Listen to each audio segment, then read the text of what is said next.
Hello everyone, so today I'm reviewing the monthly planner in binder form. I was sent this to give a review, and I chose the sapphire. It's very pretty, it looks very sturdy. I did have my initials personalized on there. And so we're going to just open it up and get right in. I've also gone ahead and labeled my notes pages and how I'm going to set up everything, so it's kind of going to be like a 2-for-1 video because it's also going to detail how I'm going to set up this planner and use it for my budgeting needs. This is why I use the monthly planner. I've been using it for about 4 years now, and I use it as a monthly planner, as a budget planner, I'm sorry. So the planner did come with a ruler, which is standard for all planners. And it does have the Woven Wonder design in the inside of the cover. It's very pretty. So I went ahead and added a interchangeable cover to the front just to make it look like a coiled planner, and it just kind of gives it a little bit more spunk. So I was able to just snap that right on in. So we come right here to the front part, which is just monthly planner. And I will be putting my name there soon. You have your quotes pages, your standard calendar, and it's going to start from July 2020 to December 2021. Now, one thing already that is kind of making me doubt my decision was the way the pages flip. It's kind of hard to flip the pages here and there. As you can see there, it's getting stuck right here on one of the rings. I've seen in a Facebook group that a lady went back and she made her holes a little bit larger, so I'm thinking that's probably what I'm going to do just to make my pages turn a little easier. But right there, that's just something there that's kind of getting to me a little bit, just because when I need to get to something real quick, it's going to kind of slow me down when I'm getting ready to turn to a page. So I'm probably going to go back and reposition these holes a little bit just to make it easier to turn. Now for this page, the boxes that no one ever seems to know what to do with these boxes, but we do get a lot of great ideas from one another. I'm going to use this to track our credit scores, the numbers, and whatever changed on our credit report. And I'm doing this because we are in the process of purchasing a home next year. So what I'm doing now is just keeping track of our credit scores every month, and anything that changed on our credit report that we need to notate, anything that's important. So that's what I'm doing with those boxes. I'm going to label each one by the month, and I'll be putting that in every month. So we flip over, and this is going to be the start of July. So at this page here, I'm going to put sinking funds here. And then we're going to start with the quotes page, move over to the month. Now with the month, I always put my bill dues on the due date. So that's going to be an example there of how I'm going to do that. I'm just going to use the Erin Condren stickers that are in the back. And these also came with this planner binder as well. And I just list the bills, put them on the due date, so that way I can reference here first before I get ready to calculate all my bills and figure out which check that it needs to be paid out of. Haven't figured out yet what I'm going to do with this notes page. It might just be for any unexpected bills or unexpected financial things that we need to plan for, and I'll put that there. So moving over to the dashboard page, which is another page that we all have difficulty trying to figure out what to do with, but this is how I'm going to use mine. I'm going to do a shopping list here at the top part, so whether it be groceries or anything for the home that I need to get in the month, I'm going to place that there at the beginning of the month.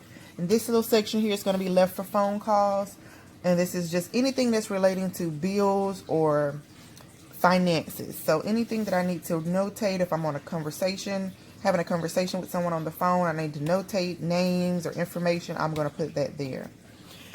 Okay, coming over here in this square, I'm going to use it for anniversaries and birthdays. And my goal is to start sending everyone a card or gift if we're going to an actual birthday party. So that's my goal for this coming up year, and well, actually to start this month in July, to start sending people cards, because this time now during this COVID-19, we don't get to see each other as often. So just sending someone a card these days will probably just lift their spirits with everything's going on. So that's my plan, to try to do that.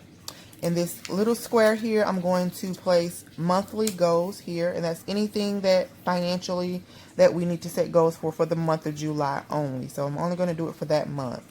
Down here, I haven't really decided what I'm going to do with this square. I'm thinking about doing either a habit tracker or a no spend month. If I decide to do that in the month, that will go there. And then here in the dot grid, I'm going to do a financial summary, and this is from the previous month. So what I'm going to do is I'm going to enter all our savings balances, checking balances. We have a couple of trips coming up next year that we're saving for, so I'm going to just keep track of what we have in savings for those. And this is just kind of like a little reference. This is what I use when I'm talking to my husband during our financial meeting, just to let him know what's going on, keep him updated, and if he ever needed to see anything physically, he can come here and he can see the balances of everything. Okay, moving on to the first notes page. It's going to be our first paycheck breakdown. We actually get paid bi-weekly. We both get paid on the same Friday, every other Friday. So this is going to be the breakdown of our first paycheck, and this is going to be like a transaction log, just me keeping up with everything when it comes out and how it came out and everything. So that's how I'm going to do those 2 pages. As well as flipping over to the next page, same thing, second paycheck, everything that needs to come out of that paycheck, and then the transaction log for that as well. Now these last 2 pages of notes, I'm not sure what I'm going to do with yet. I may try to meal plan. I haven't been really successful with meal planning yet. I'm starting like a recipe book for myself, just listing all different types of recipes that we normally eat, putting those together, just trying to get a little bit more organized in that area. So I may end up using this for meal planning for the month, maybe just list each week what I'm going to cook, and that way that'll help me actually back here when I go to do my shopping list, and then I'll be able to just relate right back here to the meal plan. So that actually might work for me. We'll see. I'll just try that out. Now I actually took that extra notes page out of this month, and actually I did it for every month. I took 1 note page out of every month and I placed it in the back because I like to have certain things all together, and I'll get to that in just a moment. But I actually took 1 page out of every month and I put it in the back just to have like a stack of note pages in the back to reference and write down certain things. So I'll get to that in a moment. And so then you flip over, and then we start August, and it goes back to the same thing. It starts with my sinking funds, move over to the quotes page, monthly bills, and it goes on from there. So flipping over, I'm definitely going to have to put bigger holes in this book. As you can see, it is very hard to get the pages through. So moving on to December. So we're at the end of December, and I just put a blank sleeve here. What I'm going to do with these, I have some trackers that I'm going to put in each of these clear sleeves. I have one for our home savings, which will just be another reference goal for saving up for our home. Let me grab those for a second.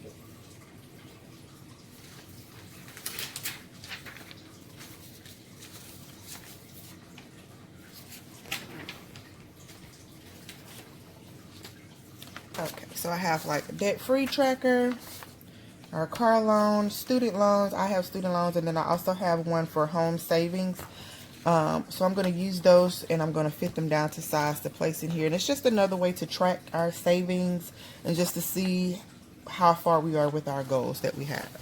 So those are what's going to go in these. So I kind of put this here as a spacer or divider just to get into my notes section here. So now we go into the extra note pages that I placed in the back. This is where I'm going to do a complete monthly breakdown of all of our bills. So basically I'm going to split them up into 2 everything that's due from the 1st through the 15th will go in one section, and then the 16th to the end of the month will go into another section. That way I can quickly glance at this to say, okay, this is everything that needs to come out of this paycheck here. So this is just going to be a complete list of all of the bills and the amounts and due dates of everything. So this is my quick reference when I get ready to set up my month. Okay, so this is going to be a monthly bill amount tracker. I saw this on a Facebook post.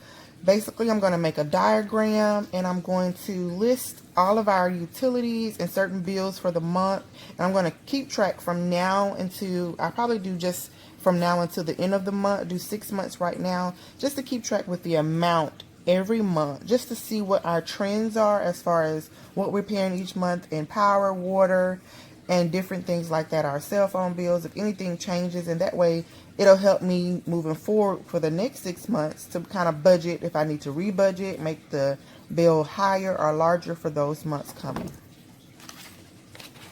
And I will do a Instagram post once I get this actually set up, so that you can physically see how it's going to be set up, and you can be able to really see all the details once I get it set up. So I'll do an Instagram post on that. So here I'm going to list all of our sinking fund categories, the goal amounts. That way it's all here, and I know exactly what we're saving for and how much we need to save for each month.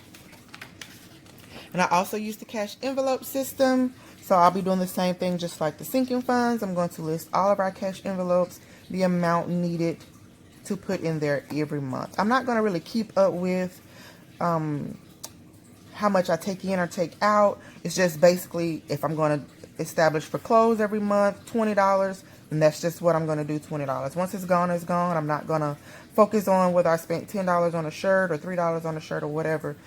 It's just going to be, this is what I'm going to put in there every month, and once it's gone, it's gone.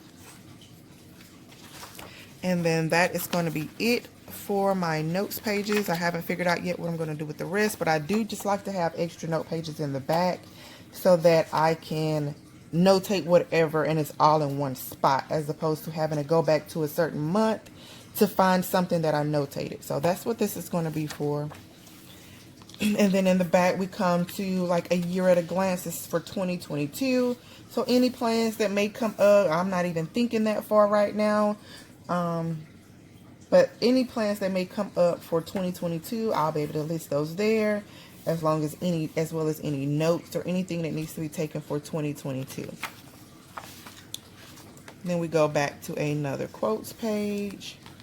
I added some more clear dividers in there, and it also did come with the stickers as well as a pocket folder.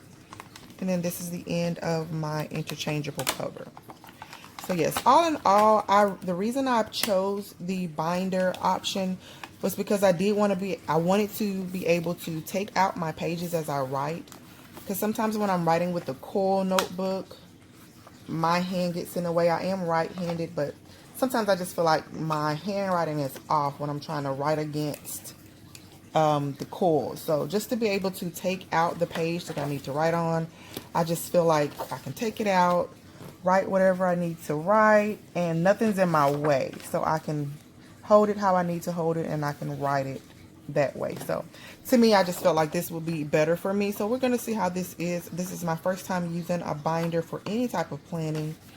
So I'm excited for that. But like I say, the one thing I know that I am going to have to do is open these holes up a little bit better, because right now that is my biggest gripe, is not having the papers turn easily in the notebook.